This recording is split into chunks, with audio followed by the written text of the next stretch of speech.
Woodburn School District voters are going to be asked to vote for a bond measure this May. The bond will pay for repairs and improvements to the school district's 9 buildings.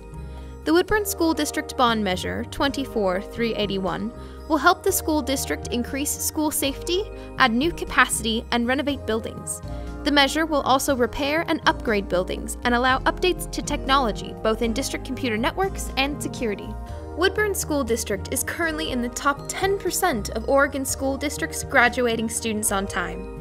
The district also has specialized programs, such as the International Baccalaureate curriculums at the high schools and one elementary school. Woodburn schools also have excellent bilingual programs and excel in music. This high ranking and these programs are a direct result of community support through taxes, specialized civic support groups, and tax measures such as levies or bonds. On May 19th, voters will be asked to approve bonds for up to $65 million for adding new capacity, increasing school safety, improving core facilities, and upgrading security and technology. During the last 12 years, the city of Woodburn has grown. This has resulted in over 1,500 new students to the school district population. This increase has placed stress on core facilities and is causing an overall deterioration of learning environments throughout the district. An example: Heritage Elementary School was built in the late 1990s and was designed for 525 students. It now has over 900. Nellie Muir, 4th grade teacher Kelly Clyde, and Heritage 5th grade teacher Gina Baez explain how overcrowding affects learning in their classrooms. Hi, my name's Kelly Clyde, and I'm a 4th grade teacher here at Nellie Muir Elementary. So how does overcrowding affect my students' learning? Well, as you can see, there are a lot of desks. We have individual desks, and it's very crowded, and so just staying on task and the focus factor is really difficult. It's hard for them to stay focused when there are so many bodies. My name is Gina Baez, and I'm a 5th grade dual language teacher, Spanish strand, here at Heritage Elementary in Woodburn, Oregon. Overcrowding affects student learning in a variety of ways. In my classroom in particular, we've had 29, and currently we have 28 students, and it has made it difficult for us, our students to share the space they have in the classroom, and for every student to be able to feel like they have enough materials on their desk to be able to get access to it. But then also for me as a teacher to be able to truly meet the needs of each individual student and have enough time to carve out time with each of them to provide them with the instruction that they need. Superintendent Chuck Ransom is well aware of the challenges teachers face with overcrowded facilities in some of the schools. How overcrowded is the school district?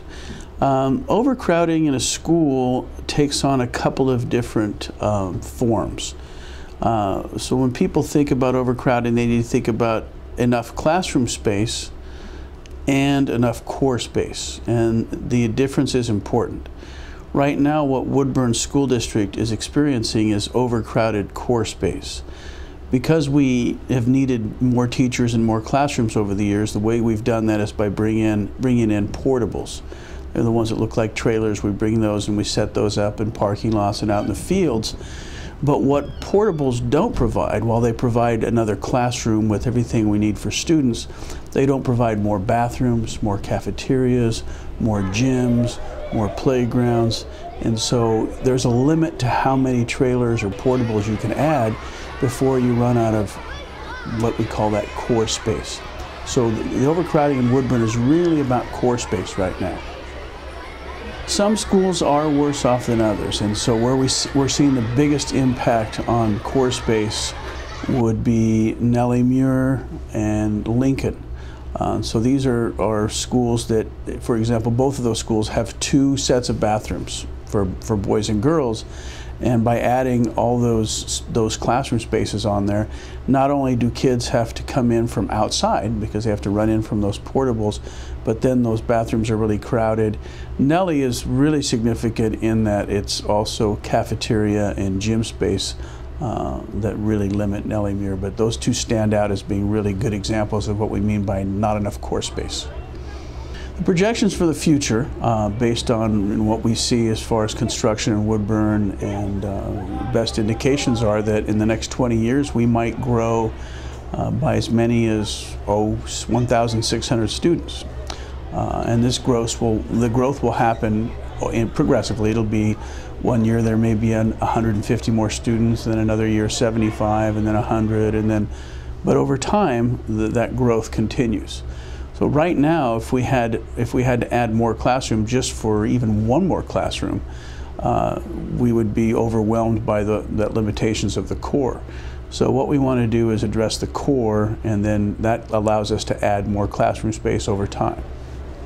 When people want to see this overcrowding, people are saying, well, can we see what that looks like? And I'll bring them into, say, Heritage Elementary School, and they'll come into the cafeteria and they'll say, well, this doesn't look very crowded.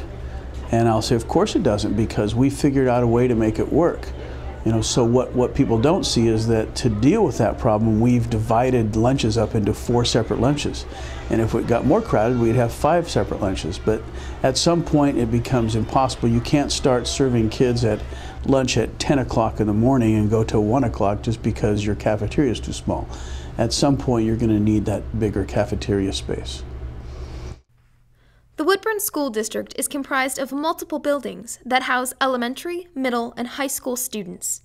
These buildings were constructed in the 1960s, 70s, and late 90s. Many of them are showing their age. In spite of the school district's ongoing attention to maintenance, repairs such as roof replacement, new flooring and paint, energy-efficient windows, and mechanical infrastructure such as boilers and plumbing have limited lifespans and are expensive to upgrade and replace. I'm Lauren Stanley. I'm currently the maintenance supervisor for Woodburn School District. Well, the school district has a lot of older buildings, and so over time some of the larger building components tend to need replaced. And so one of the biggest things, for example, is our roofing systems. There's problems with a lot of our HVAC equipment, which is heating, ventilation, air conditioning equipment, which is quite old and needs to be replaced. We've got some areas and some buildings still have old single pane window systems, wood framed, that really need to be replaced. There's basically a 6-page list of all of the things in the district that need to be replaced, and there's just so many. It's hard to list them all, but those are some of the big ones. DDC control systems for heating, ventilation, air conditioning systems, which also, provides a lot of better control and energy efficiency of our systems too. So, well, the bond measure will provide a lot of upgrades.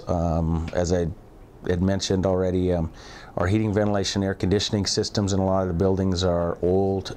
We've got some units that are over 30 years old, really need to be replaced. They're not efficient, and they don't work very well. And big part of the problem is getting parts for them.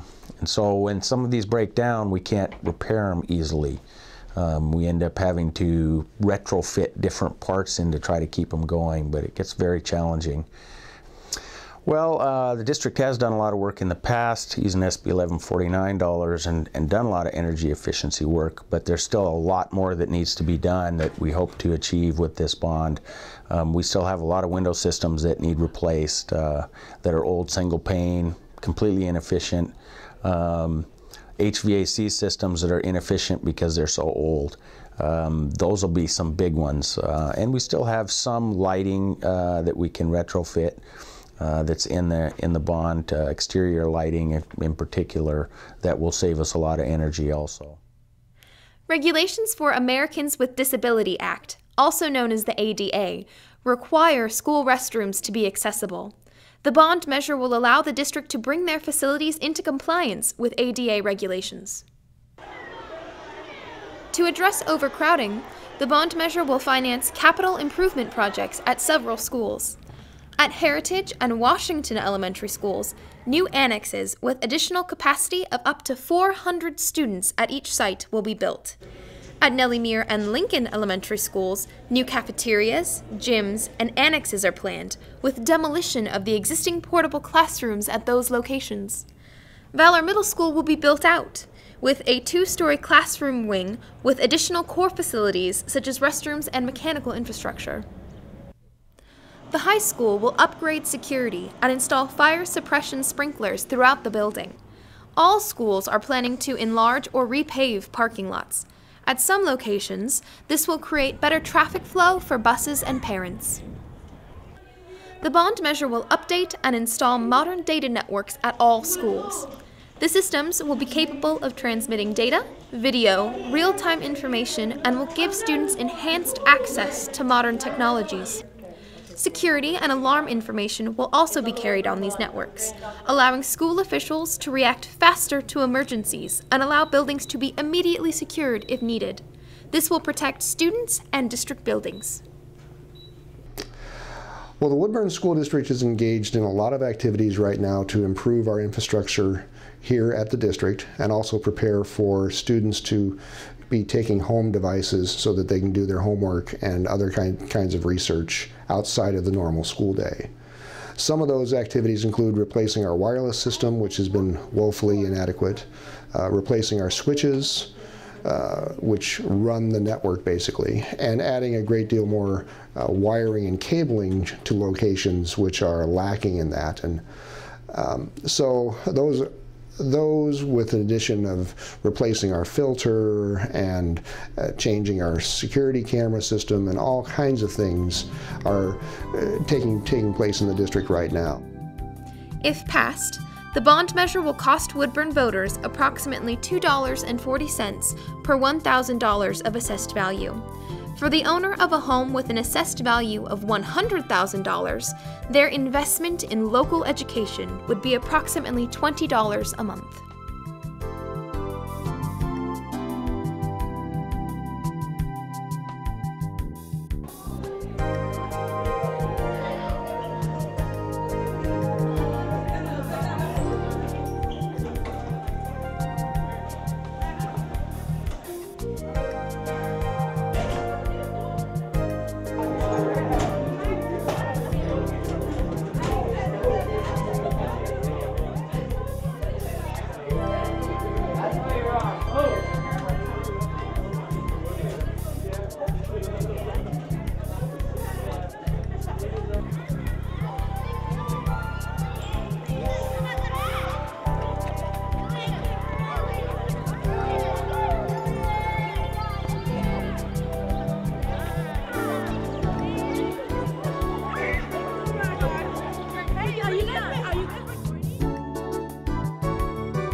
Hi, I'm David Vansel. I'm chair of your local school board.